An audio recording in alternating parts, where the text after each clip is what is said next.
পরীক্ষা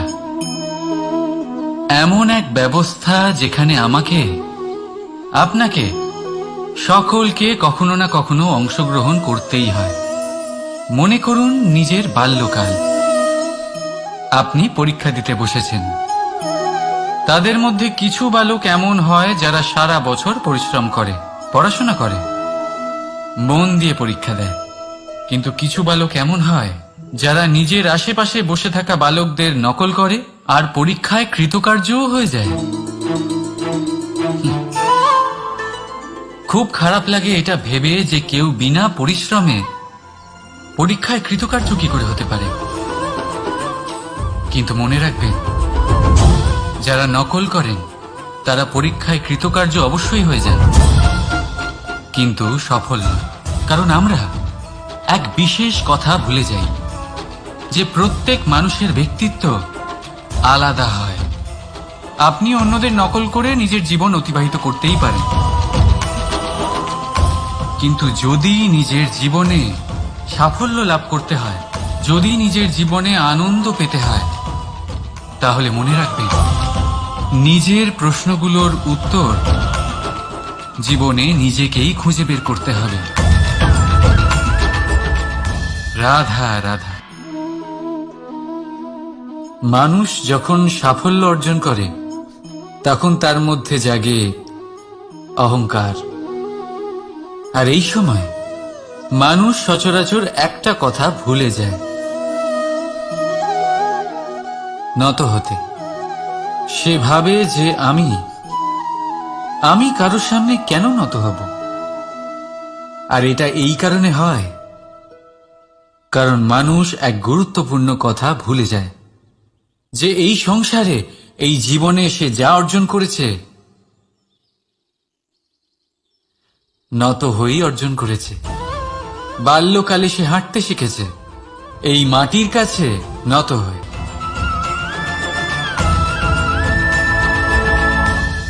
রাধা রাধা। আপনি এই সংসারে এমন অনেক মানুষ চেনেন যারা অত্যন্ত স্বার্থপর, যারা শুধুমাত্র প্রয়োজন পড়লেই আপনার কথা মনে করে। তাছাড়া বহু বছর তাদের দেখাই পাওয়া যায় না, কিন্তু যখনই তাদের আপনার সাহায্যের প্রয়োজন পড়ে হাত জোর করে আপনার সামনে এসে উপস্থিত হয়। বড়ই রাগ হয় এদের ওপরে, মন ভারী হয়ে ওঠে। মন এই কথাই বলে যে এই ব্যক্তির সাহায্য করা উচিত নয়, কিন্তু আপনি এরকম কখনোই করবেন না। আপনি বলবেন, কেন বলছি আমি এই কথা? মনে রাখবেন, আলোর খোঁজ মানুষ শুধুমাত্র তখনই করে যখন অন্ধকার গভীরতর হয়। তাকে স্বার্থপর ভেবে নিজের মনকে বিচলিত করবেন না। নিজেকে আলো মনে করে আনন্দে থাকুন। ভাগ্যবান মনে করুন নিজেকে, যে কারোর বিপদের সময় তার আপনার কথা মনে পড়েছে, যে আপনি এই সংসারে কাউকে সাহায্য করার যোগ্যতা রাখেন। এই জীবনে কেউ স্বার্থপর বলে নিজের দৃষ্টিভঙ্গি কখনোই পাল্টাবেন না। শুধুই নজর রাখুন নিজের পরমার্থের ওপরে। মন প্রসন্ন হয়ে বলবে, রাধা রাধা। কখনো কোনো পাখিকে দেখেছেন? যখন তারা ডিম পাড়তে প্রস্তুত হয় তখন তারা সবচেয়ে আগে একটা স্থান খোঁজে, একটা স্থান যা বর্ষা, রৌদ্র আর শত্রুর থেকে সুরক্ষিত হয়। তারপর তারা বাসা তৈরি করে, তারপরেই ডিম পাড়ে। আর তারপর যখন সেই ডিম ফুটে তার সন্তানদের জন্ম হয়, সে তাদের খাবার খাওয়ায়, তাদের রক্ষণাবেক্ষণ করে। কিন্তু যখন তাদের ডানা গজায় তখন না সে তাদের খাবার দেয় আর না তাদের বাসা বানাতে শেখায়। শুধুমাত্র তাদের উড়তে শেখায় সে। তারপর সেই বাচ্চারা আকাশে উড়তে শিখে নিজেরাই নিজেদের খাবার জোগাড় করতে শিখে যায়, নিজেরাই নিজেদের বাসা বানাতে শিখে যায়। আর আমরা মানুষেরা কি করি? আমাদের সন্তান বড় হয়ে যাওয়া সত্ত্বেও তাদের নিয়ে সর্বদা দুশ্চিন্তা করি। তার জন্য আমরা গৃহ নির্মাণের চেষ্টা করি। নিজের সন্তানকে আরো শক্তিশালী করে গড়ে তোলার বদলে তাকে আমরা দুর্বল করে দিই। জীবনে সেটাই করুন যা একটা পাখি করে। নিজের সন্তানকে আকাশে ওড়ার শিক্ষা দিন, সংস্কার দিন, আর একটা নির্দিষ্ট সময়ের পরে তাকে নিজের আকাশ নির্ধারণ করতে মুক্ত করে দিন। রাধা রাধা। সাগরে সেতু বাঁধার গল্প তো আপনারা নিশ্চয়ই শুনে থাকবেন। রামচন্দ্রের সেনাকে 100 যোজন সমুদ্র অতিক্রম করে লঙ্কায় আক্রমণ করতে হতো। সেতুকার নল আর নীল সেতু বাঁধার উপায় বের করল, কিন্তু প্রশ্ন ছিল সেতু বাঁধা কি করে হবে? সমুদ্র অত্যন্ত গভীর। কত পাথর দেওয়া হলে এই বিশাল সমুদ্র অতিক্রম করা সম্ভব হবে? তখন এক উপায় নির্ধারিত হল। পাথরের ওপর লেখা হলো রামের নাম, আর যখন সেই পাথরগুলোকে সাগরে ফেলা হলো সেগুলো ভাসতে লাগলো।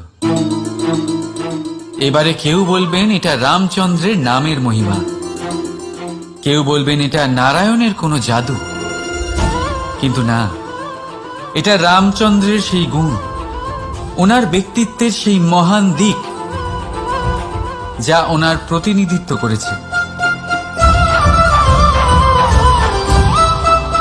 তাই সেই পাথরও সাগরে ভেসে ওঠে।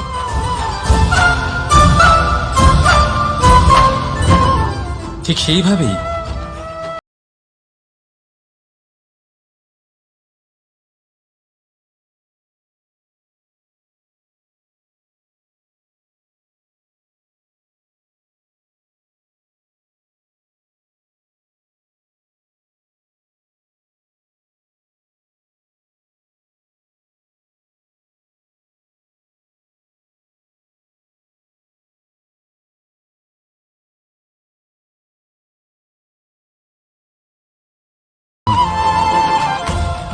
রাধা রাধা। এবারে আপনারা ভাবছেন যে আমি এত একাগ্রতার সাথে এই পিঁপড়েকে কেন দেখছি। আপনাকে বলি যে আজ এই পিঁপড়েকে দেখে আমি মন্ত্রমুগ্ধ হয়ে গেছি। ওর রূপ বা ওর আকার দেখে নয়, এই পিঁপড়ের প্রচেষ্টা দেখে।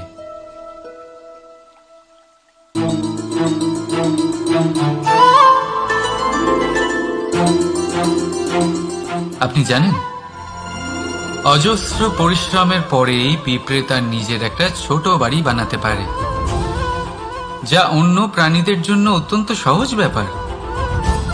তাই পিঁপড়ের জন্য তার জীবনের সবচেয়ে বড় ঘটনা, সবচেয়ে বড় সাফল্য তার। ভবিষ্যতে এই পিঁপড়ে থাকুক বা না থাকুক, তাদের বানানো বাড়ি বহু বছর অবধি টিকে থাকে।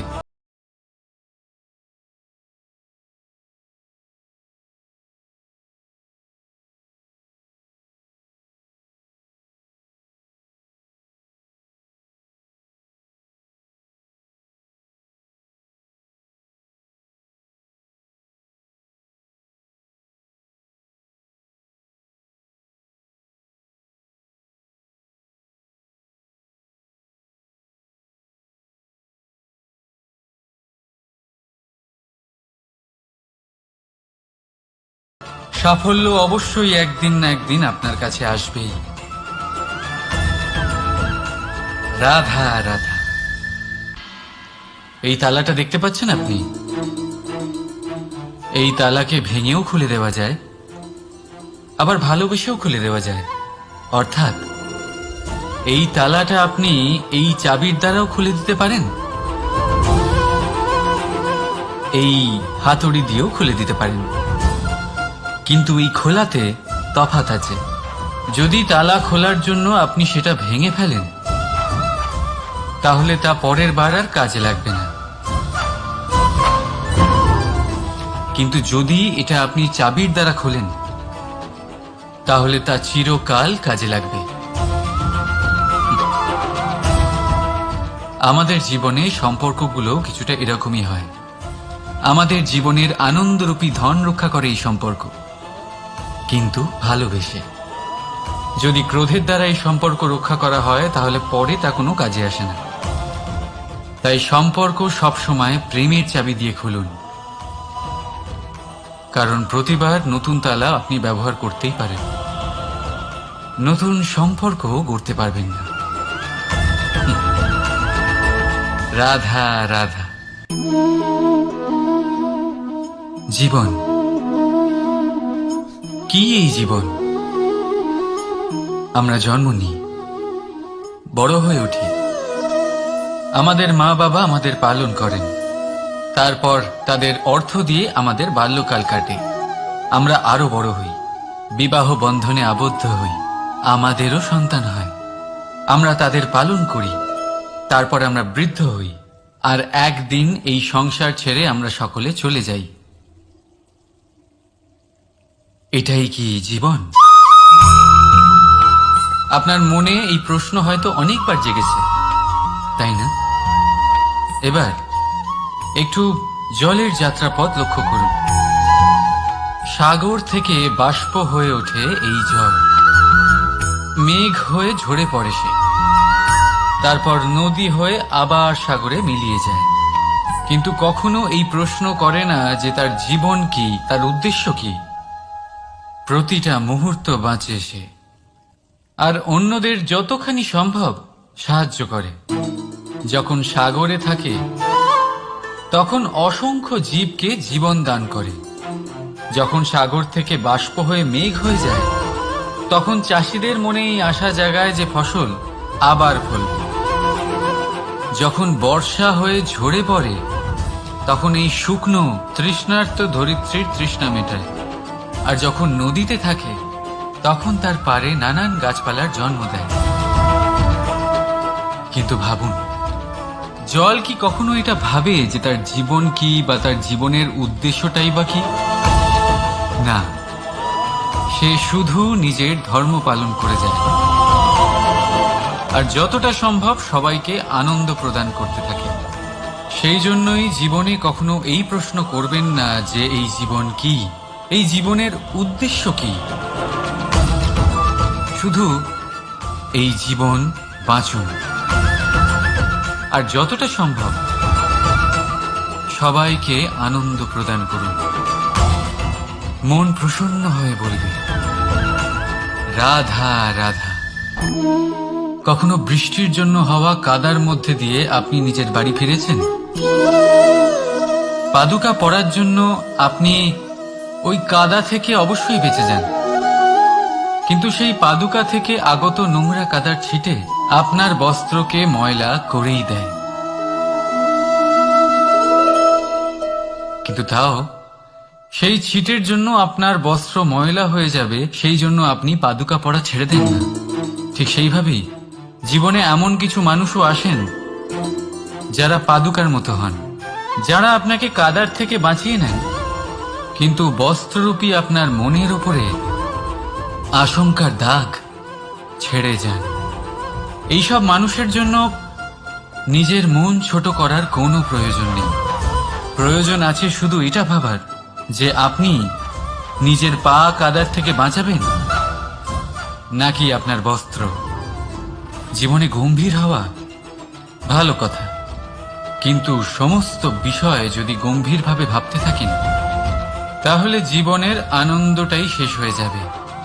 এই সংসার অস্থায়ী, এখানে এমন কিছুই নেই যা চিরকাল জীবিত থাকবে। তাই যতক্ষণ এই জীবন আছে সন্তুষ্টি আর আনন্দ নিয়ে বাঁচুন।